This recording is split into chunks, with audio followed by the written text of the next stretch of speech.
Hey everyone, good weekend. Here is your market minute for Saturday, the 20th of April.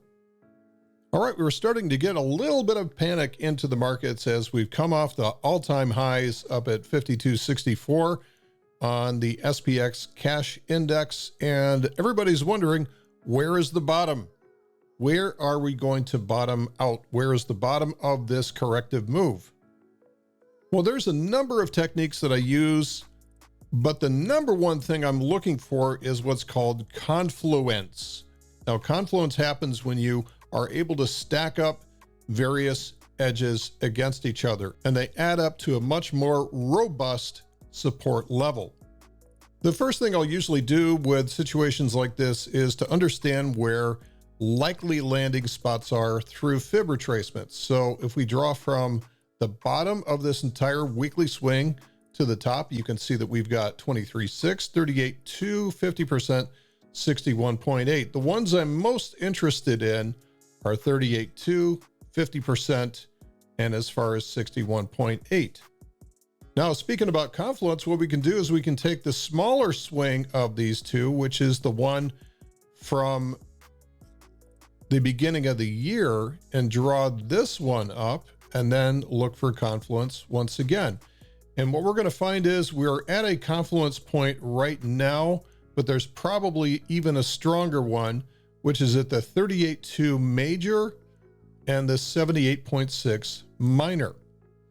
And that comes at 4,800. So from a fib perspective, probably the best level that we're going to see if we don't see a bounce from the current level right underneath 5,000, which comes down to about 49.65 or thereabouts. So if we don't see a bounce by Monday, if it continues lower, then the next level is very likely at 4,800. And that confluence also will strengthen as the 200-day moving average continues to go higher and eventually might actually join that confluence of fibs. Now, the second thing I want to look for besides the fibs is what's called a swing test.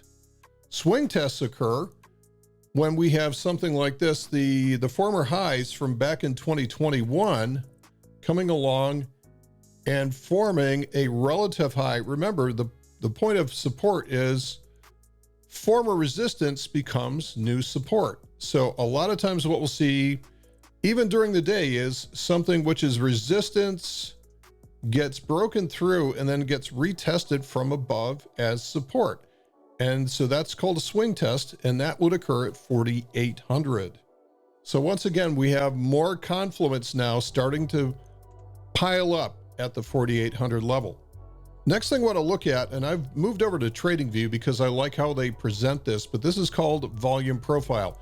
This is volume at price. And what we're looking for is value areas of volume at price. Obviously, we had a big value area up in this level, and that's been broken through. So now what we're looking for is other value areas.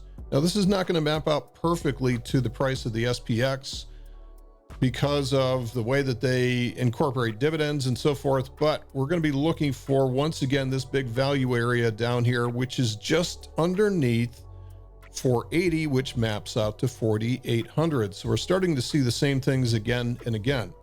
Now, we do have a minor value area here at about 4,900.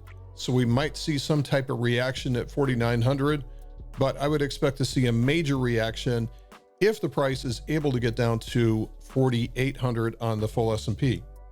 Last thing I want to look at here is the fractal view of the S&P 500, where we have the monthly chart, the weekly chart, and the daily chart on the right-hand side. Now, what it's showing is that we do have an exhaustion level down here at the monthly chart. So that is consistent where we've seen that before. Typically, we have a month or two of red candles. And that allows the monthly chart to be able to recharge. It can't go forever in one direction. Same thing here for the weekly chart. The weekly chart was in exhaustion. Now it was fully charged and is ready to supply energy in whichever direction. However, at the same time, we have the daily chart, which is now approaching exhaustion to the downside. So this shows the linearity of the trend. It's been very linear now for the past week, 5 straight days in a row, breaking to the downside, we are approaching the limits of how far this can go. Not quite yet. We'll have to see how this plays up Monday or Tuesday, but certainly by the time that we get to 4,900, this will be showing some pretty severe exhaustion to the downside and likely to see some type of reaction back up, even if it's to a relief rally. So everything for right now is pointing out as around 4,800 is being the floor of support if the price is able to get down there. There's no guarantee the price will even get down there on the first try. What I'm expecting is I do not expect to see a slingshot move from here.